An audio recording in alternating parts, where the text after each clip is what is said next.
이 2% 사고법은 유연하지 않은 생각에서 패턴을 개선하는 데 효과적입니다.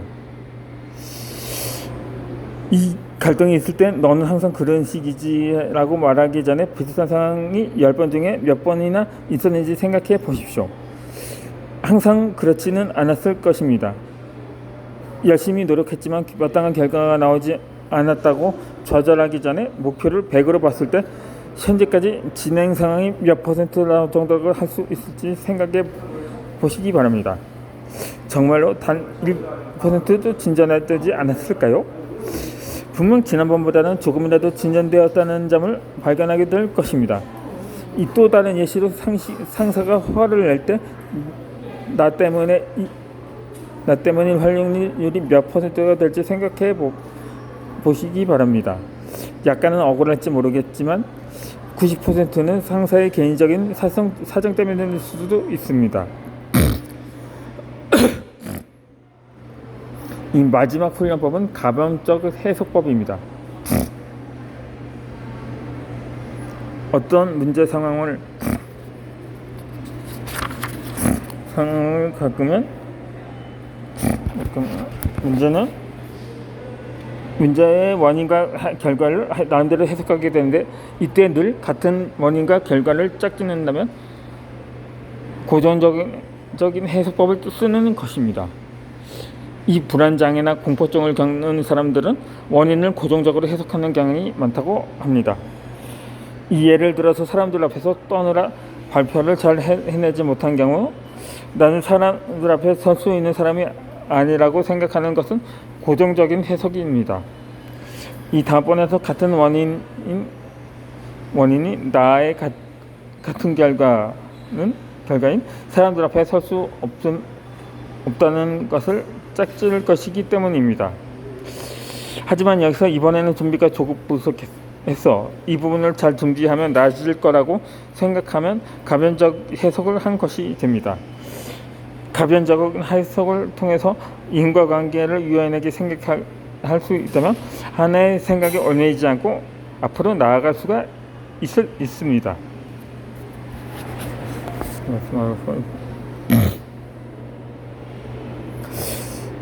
이제는 자존감 대신에 자기 자비를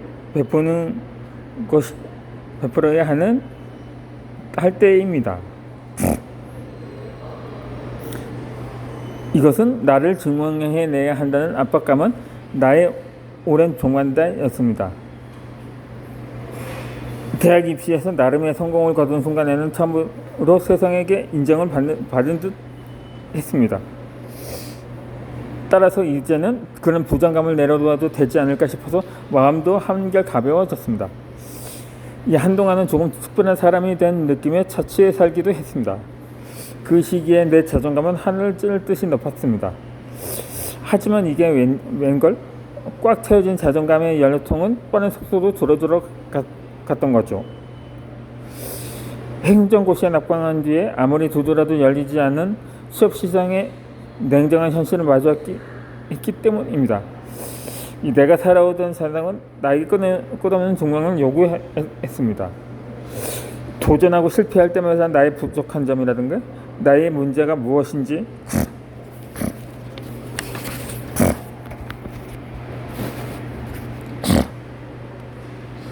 찾아야 했습니다. 그러다 보니 자존감은 다시 바닥으로 꺼졌던 것입니다.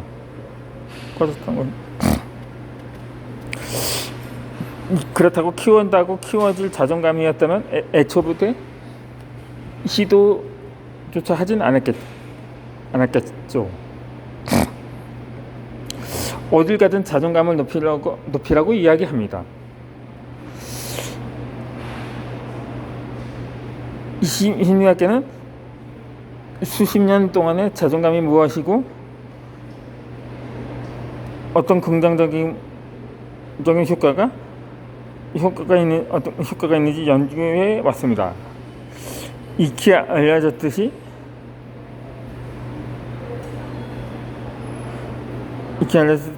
자존감이란 스스로를 있는 그대로 긍정하는 마음으로 자존감이 높으면 심리적인 위기 상황을 잘 이겨낼 수도 있고 불안과 스트레스에 대항하는 힘이 커집니다. 더욱이어 무언가를 성취한 사람일수록 자존감이 높은 사람이었다는 성공과 자존감의 상관관계도 밝혀졌습니다. 그러니 수많은 자기계발서는 말합니다. 자존감을 키우세요.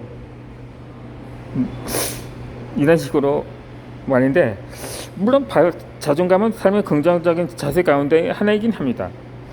하지만 이 문제는 자존감을 언제나 높게 유지하는 게 영 쉽지가 않다는 겁니다.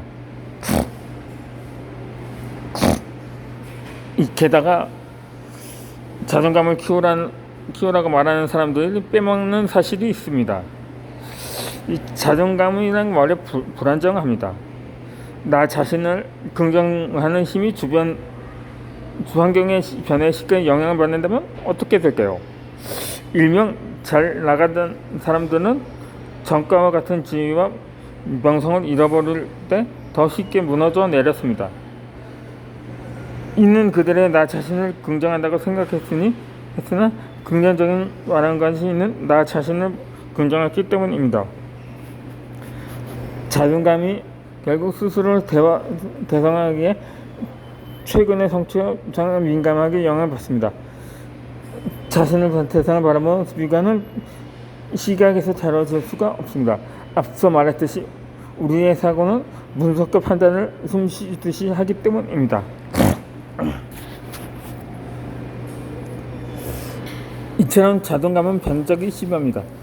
자존감은 힘든 상황에 처하면 도와주겠다고 약속해놓고 정작 오기로 한 시간에 나오지 않는, 좋은 날에만 함께하는 아주 약삭빠른 친구인 셈입니다.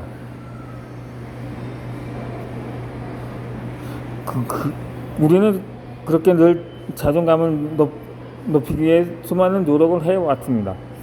성실하게 이 나이에서 성취를 이뤄내기도 하고 외모를 열심히 가꿔보기도 합니다.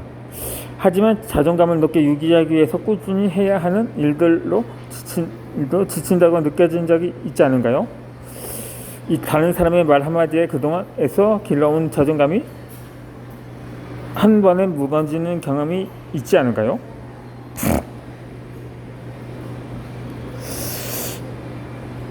고로 이번 생은 처음이라고 생각하기도 합니다.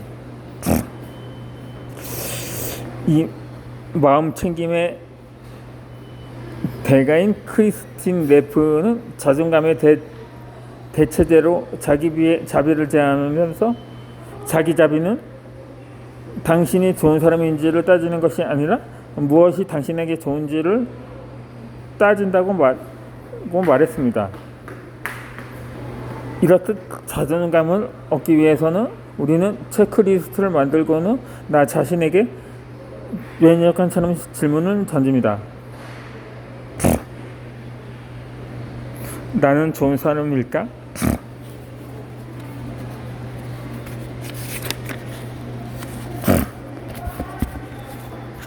이 능력이 있는 사람일까? 사랑을 받을 만한 가치가 있는 사람이 맞나?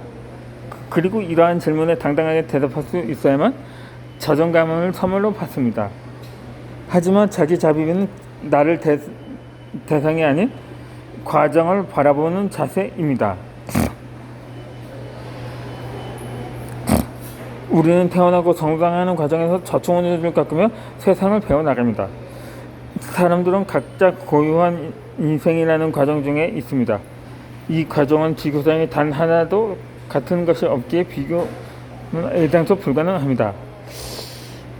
드라마 제목으로도 있는 이문생은 처음이라는 문장은 모두의 인생을 표현하기에 제격입니다. 모두가 인생은 처음이라 서투를 수밖에 없고 이 시행착오를 겪는 것은 당연합니다. 인생을 리허설도 없고 매 순간이 처음 맞이하는 실전이니 말입니다. 그런 과정을 겪고 있는 자기 자신이기에 나라도 나에게 관대해야 하지 않을까요? 실수를 과정이다 성장의 기회를 보고 앞으로 나아갈 수 있도록 무한히 지지하고 있으려 하는 것. 세상에 막 태어난 아이를 바라보는 과정으로 우리 자신을 바라봅시다. 자기자비는 당신이 현재만을 바라보지 않습니다. 이 공경에 처해 있을 때 스스로 심하게 몰아붙이는 사람은 그렇지 않으면 발전하고 지칠 거리가 묻지 않습니다. 혹은 나는 물 자격이 없다고 믿을 수도 있습니다. 이전 영상에서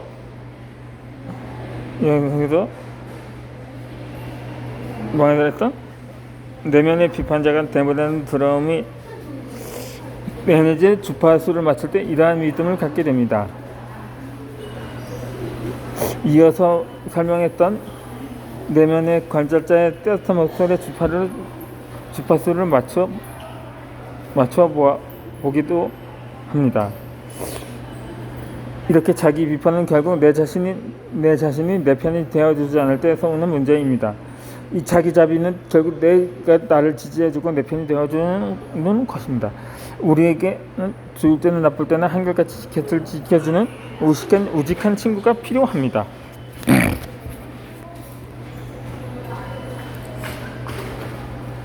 남들처럼 엉망진창이면 되는 인생이라고 생각을 하기도 합니다. 그러면 자기 자비는 어떻게 실천할 수 있을까요? 이 자존감처럼 또 체크리스트를 만들어야 하는 건 아닐까 걱정했다면 그럴 필요는 없습니다. 크리스틴 네프는 자기 자비를 느끼기 위해서는 어느 인간들처럼 엉망진창이기만 하면 된다고 말했습니다. 우리는 삶에서 여러 불가피한 고통을 겪습니다. 이 생로병사를 피할 수 있는 인간은 없습니다. 오죽하면 불교에서 삶은 고통 그 자체라고 했겠는가요? 이 누구에게나 비슷한 고난과 고통을 겪습니다. 완벽해 보이는 사람조차도 뒤돌아서는 남몰래 흘리는 눈물이 있습니다. 즉 누구에게나 엉망진창인 부분이 있습니다.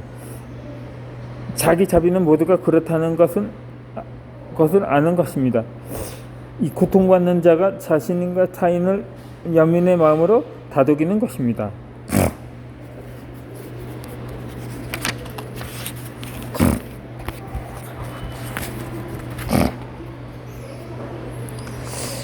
내 인생만 유독 난리부르스라고 느껴질 때면 코미디나 드라마 장르를 찾아보는 편입니다. 이 드라마 중에 거침없이 하이킹이란 프로나 찬실한 복도 많지와 라는 제목의 영화 같은 작품을 보고 있으면 때때로는 공감성 수치를 느끼는 장면이 등장합니다. 이 모니터를 보여다고